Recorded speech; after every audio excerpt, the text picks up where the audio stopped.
to be talking about my top 10 Walt Disney World planning tips.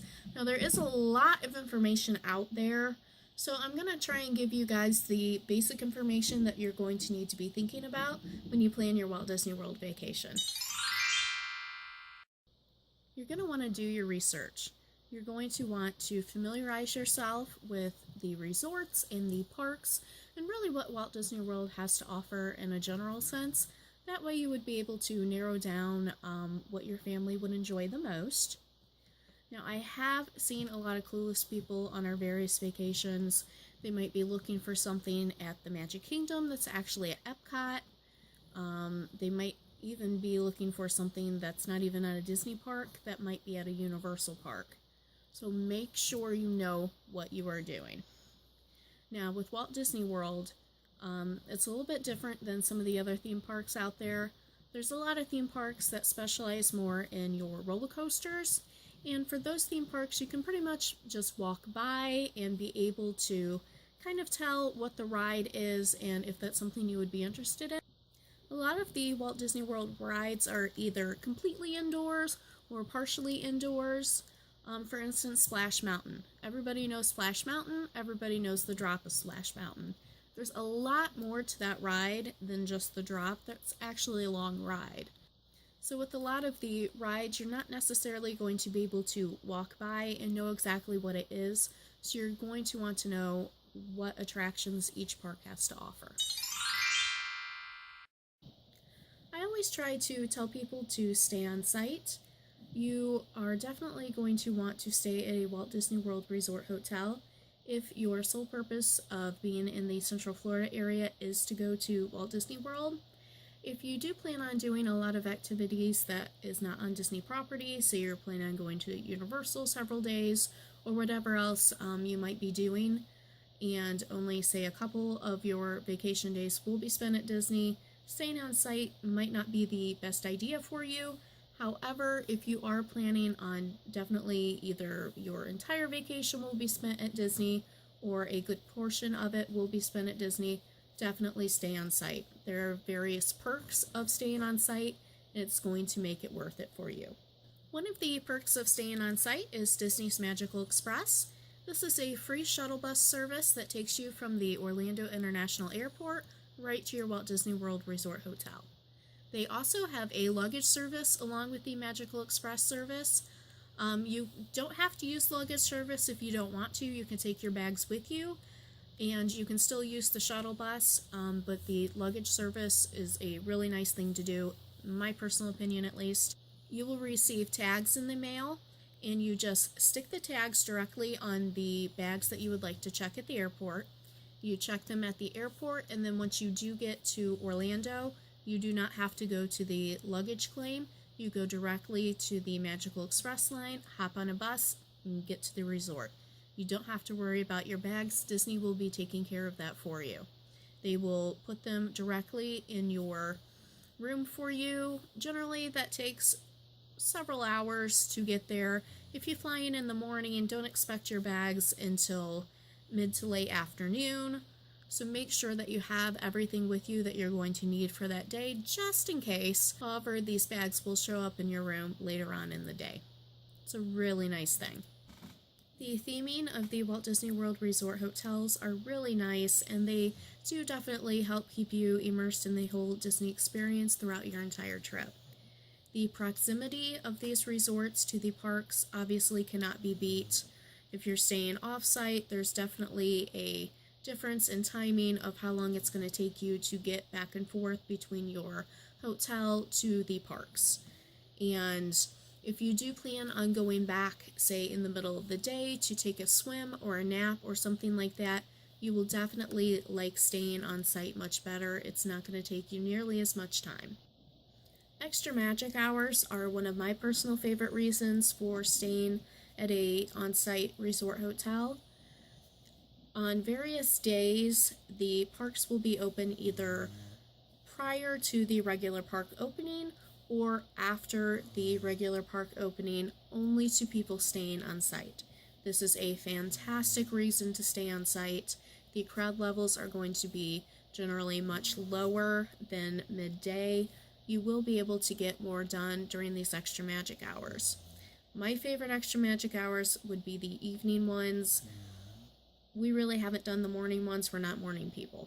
So, I mean, take that as you will. A lot of people will say to do the morning extra magic hours, but we really like the evening extra magic hours. There are also various advantages to staying on site versus staying off site when it comes to booking various things.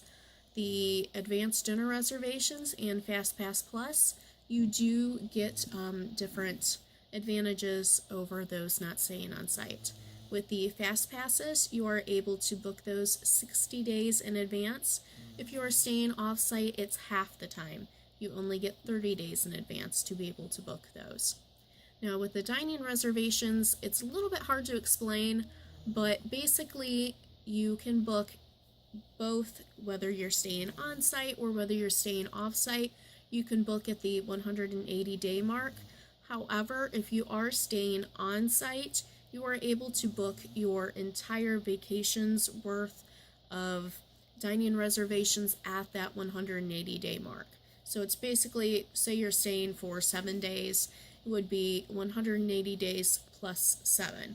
If you are staying off site, you can book each individual day at the 180-day mark. So if you would be staying off site and your 180-day mark comes up, you can only book that first day of your trip, versus if you were staying on site, you would be able to book your entire reservations for your entire trip on that first day. One thing you never want to do is pay rack rates for your room. Disney has different special offers throughout the year to help you get discounts on your rooms. If you go to their website, just make sure to click where the special offers tab is, and that will show you their current promotions. Sometimes they might offer where if you stay for X amount of days, you might get an extra day ticket for free, and sometimes they have different offers that you could get different percentages off of your room. If you are staying at the value category, generally your percentage off is not going to be as high as if you were staying at a moderate or a deluxe hotel, but you can still get a percentage off of your room. So make sure that you click that tab and see what they have going on at that point in time. That'll definitely save you some money. One thing that we have done on our past few trips is we've actually booked our rooms through Orbitz. We have noticed that that does generally save you more money than even if you were to use the special offer and go through Disney. Orbitz will generally honor those prices. So say Disney has a promotion where you might be getting 20% off of your hotel. Orbitz will already have that at the 20% off. But Orbitz also has their own special code where you might be able to get an additional like 10 or 15% off. All you have to do is put in a little promo code when you go to book your room, and you will get that extra percentage off. Really great way to save money. You are going to want to know what is going on during your vacation. You will want to know what the park hours will be during your stay. And you also want to make sure that you know what kind of special events are going on. Throughout the year, Disney has very special events. In the spring, they have the Flower and Garden Festival. In the fall, they have the Food and Wine Festival and Mickey's Not So Scary Halloween Party. And in the winter, they have a lot of activities for Christmas at all of the theme parks. Just make sure that you know if there are any special events going on during your stay and what those might be. One thing that I feel that is very important would be to know the refurbishment schedule. Throughout the year, Disney does have to put their attractions under refurbishment, so they might be down during your vacation. Some of their refurbishments might only be a couple of days, a couple of weeks. Some of them take a couple of months. Sometimes they might be just doing random cleaning and tweaking of the attractions, and sometimes they might be overhauling the attraction altogether. So definitely make sure that you know whether or not something that you really were looking forward to is going to be up and running or not. Especially if you have kids, the last thing that I would want to see would be a child get really excited about going to Disney, really excited about a certain attraction, only to find out once they get there that it's going to be closed their entire vacation. That's not what you want to do. You don't want to spend your vacation like that. Make sure you know what's going to be down during your stay. You want to familiarize yourself with the Disney transportation system. There are so many different ways to get around once you're on Disney property. There are boats and monorails and buses, and some places there's even a walkway. So you want to make sure that you know the best options of getting from point A to point B. And if you are staying on site, you definitely want to know what the best ways to get to the parks are. Some of the resort hotels actually have walkways to some of the parks. For example, Magic Kingdom. The only resort that has a walkway to Magic Kingdom would be the Contemporary Resort and their attached DVC resort, Bay Lake Tower. There's a walkway directly from that resort to Magic Kingdom. It is the only resort that offers that. If you're staying there, you definitely want to know that that option is there for you. Just make sure you know how to get around. Some people don't realize that when you are doing park hopping, that there is actually transportation from theme park to theme park. I have heard of people actually going back to their resort and then taking a separate bus from the resort to another theme park. There are ways to get around. You want to make sure that you realize and know what they are, especially if you are relying on Disney transportation. You won't be having your own vehicle. You want to make sure you know how to get around. You want to make sure that you come up with a realistic budget and make sure that you are living within your means. I know it can be kind of tempting to go a little crazy and spend a lot of money, blow the budget on a nice resort, but you want to make sure that you do stick within your means and you budget accordingly and you can actually stick to whatever budget that you have come up with. There are different ways to aid in helping you come up with a budget. You can come up with a ballpark idea of what you're going to be spending on your vacation. You can come up with an idea of what your resort is going to cost you, what your theme park tickets will cost you, your means of transportation, whether you're flying, renting a car, driving, however you plan on getting down there, what that's going to cost, what your food is going to cost. You can check out different menus and kind of get a ballpark idea of the type of prices you're going to be looking at when you're down there. Now, the hardest thing to really come up with a budget on would be souvenirs. That's a little challenging. There's such a wide range of prices when it comes to souvenirs. You can get something that might be $1.99, and then there's also things that are a couple $100s. So just make sure that you are at least kind of realistic in what you think you might spend on souvenirs, and kind of go from there. If you do want an idea of specific products, or there is a Shop Disney Park app, and you can click on different things and that will show you what some of the prices are on things that you will actually find when you're down there. Advanced dinner reservations are something that's going to be extremely important on your vacation. If there are certain places that you kind of have your heart set on eating, or if you plan on going to some of the most popular places to eat, especially if you're going with a character dining experience, you're going to want advanced dinner reservations for that. A lot of those places fill up. You're not going to be able to walk up and say, hey, do you have a table? You can always try that, but the likelihood of them actually having a table for you at some of these popular eateries is probably slim to none, to be honest. So you're definitely going to want to make sure you have reservations. Now, don't think that you have to have a reservation for every single meal that you are going to be eating. There are plenty of options that don't require reservations. There are plenty of quick service options. You just walk up, you order, you take it. They generally have a seating area, but it's not a, sit-down meal per se. There's also different carts and kiosks throughout the parks where you can just, grab a quick little snack or something like that. But if you do want a, full sit-down experience, a lot of those places you will want to have reservations for. Now remember, you can start booking at 180 days prior to your trip.